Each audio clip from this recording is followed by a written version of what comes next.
When I first started this channel, I never wanted to do reviews or critiques of films. I felt it was more important to highlight artistic achievements and help people understand the film language of African cinema. While this language isn't radically different from that of films around the world, understanding the context is crucial to appreciating why the choices African filmmakers make are so brilliant and significant.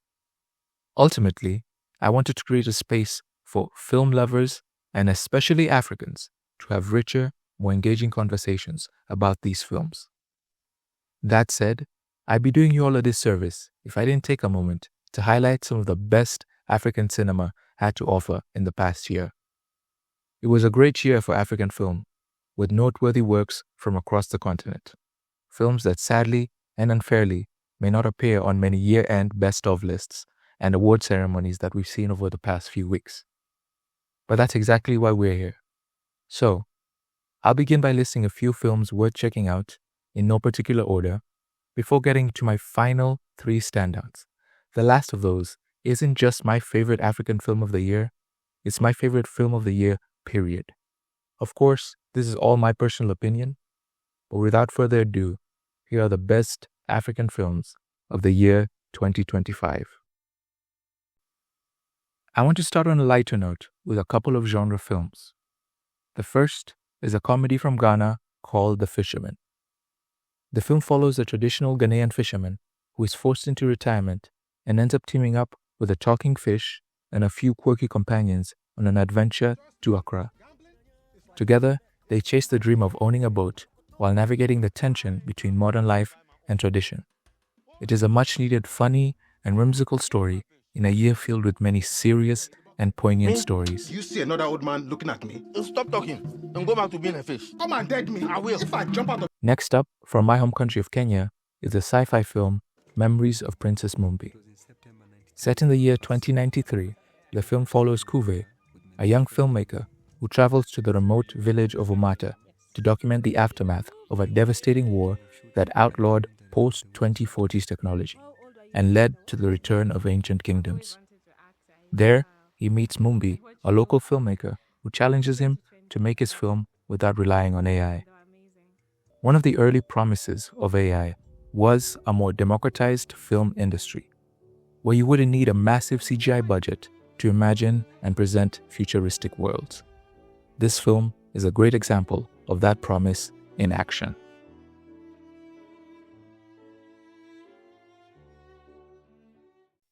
On the documentary side, there were a couple of standout films. Staying in Kenya, How to Build a Library is an interesting meditation on preserving third places. The documentary follows 2 Nairobi women who take on the task of transforming what was once a whites-only library until 1958 into a vibrant cultural hub for the city's citizens and creatives.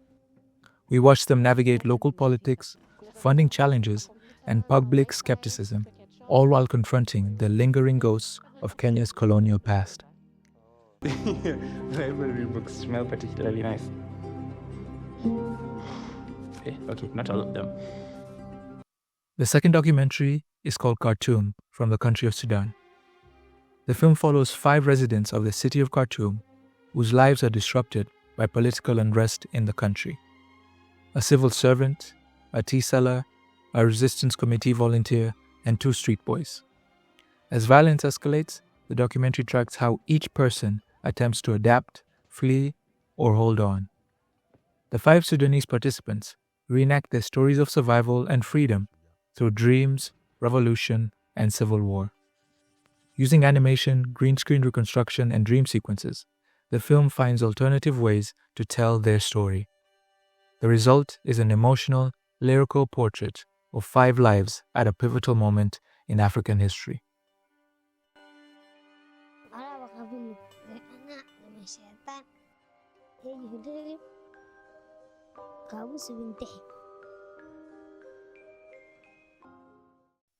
Sticking with films that left us deeply emotional and reflective this year, the next selections are among the strongest dramas of the year. This next film is somewhat unique because while it was shot in Africa, in the country of Tunisia, by a Tunisian director, it tells the story of a tragedy that occurred in Gaza. On January 29, 2024, Red Crescent volunteers received an emergency call.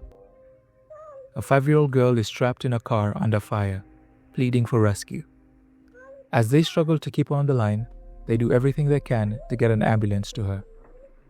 The film is called The Voice of Hind Rajab, and it is a moving, haunting, and deeply thought-provoking film. شو اسمك انت؟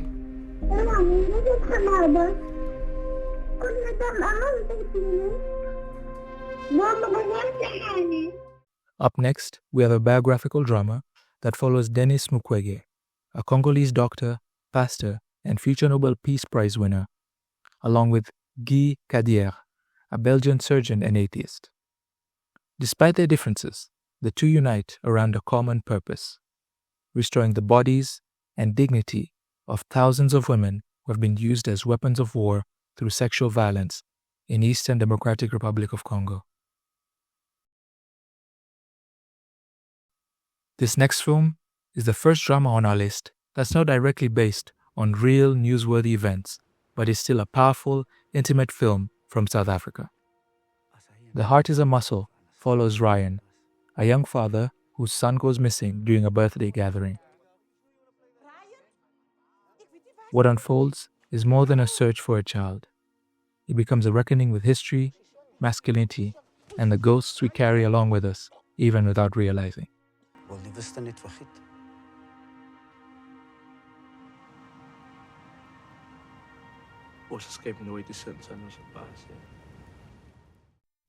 Now, onto my 3 biggest standouts of the year.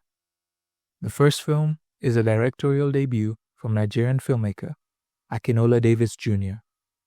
The film is called My Father's Shadow, and it follows 2 young brothers exploring Lagos with their estranged father during the 1993 Nigerian election crisis. The boys witness both the city's magnitude and their father's daily struggle as political unrest threatens their journey home. It is a lyrical and emotionally resonant story of 2 brothers reconnecting with their distant father over a single transformative day. The film is beautifully shot and gives an incredible portrait of a country in turmoil through the eyes of 2 young brothers. What an incredible debut film, and I can't wait to see what he does next. Everything is sacrifice. You just have to pray you don't sacrifice the wrong thing. We now go from newcomer to veteran with this next film. Katanga, The Dance of the Scorpion is a film from Burkina Faso directed by Danny Kouyaté. Danny Kouyaté is one of Burkina Faso's biggest names, and his newest film here is an African adaptation of Shakespeare's Macbeth, a timeless story of power, politics, and ambition. In the film, the king, Pazuknam, appoints his cousin, Katanga, as the head of the army after a failed plot against his crown. Aware of the heavy responsibility, Katanga consults a soothsayer for guidance in fulfilling his mission as the head of the army. The soothsayer, reading the sand, reveals that Katanga should be king instead of his cousin. From that moment, Katanga succumbs to the vices of evil to secure his power. The film is shot beautifully in black and white, and the actors speak More, one of the dominant languages in Burkina Faso.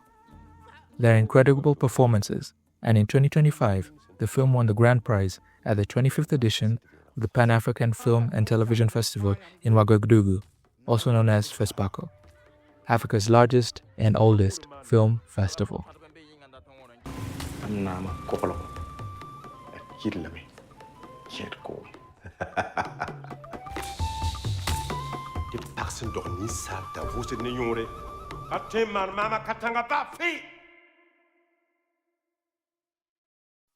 Last, but certainly not least, is my favorite African film and my overall favorite film of 2025, On Becoming a Guinea Fowl by Rungano Nyoni.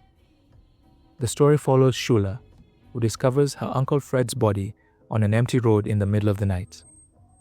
This event triggers a series of revelations about her family's hidden traumas and secrets. As the funeral preparations unfold, Shula and her cousins confront the abuse and dysfunction that have long plagued their middle-class Zambian family. Rungano Nyoni handles this sensitive subject matter with a seriousness and care it deserves. While there are elements of magical realism and surreal imagery, similar to a first feature film, I Am Not a Witch, they never undercut the film's gravity. In my opinion, they add a rich layer of the director's perspective and style because they are so deeply tied to the film's themes. I particularly love the ending for that reason. There are many other aspects of the film that I loved.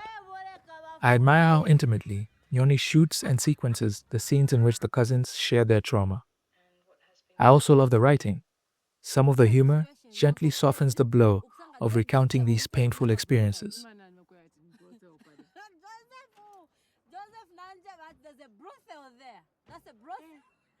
However, what makes the film so great to me is the way it focuses on the African cultural and social funeral rituals. We get a glimpse into modern African cultural practices in a way I haven't seen before. Many of the family members, like the cruel aunties, felt like people I knew. Those characters felt alive in a way I can't fully express. And that's a credit to not only the writing, but also the incredible performances.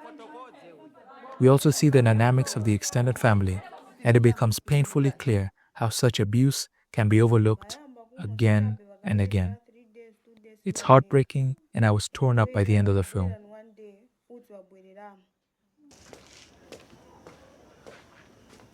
Whoopi, I saw the video.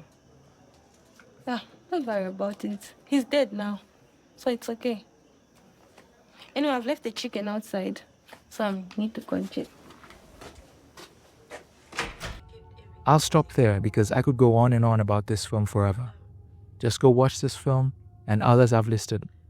You won't be disappointed. Let me know what you think of these films, and if you have a favorite African film from 2025 that I may have missed, mention it in the comments. Hey guys, thank you so much for watching. I hope you enjoyed the video. It's been a minute, I know, but the holidays were very busy for me and my family. And I hope you guys were spending quality time with your family. But it's back to work, and I have a few videos planned out for the next few weeks or so, including a very important film archive, a place where we can document important African films and where to find them specifically as well. So keep coming with me on this journey, and let's appreciate African cinema. Thank you.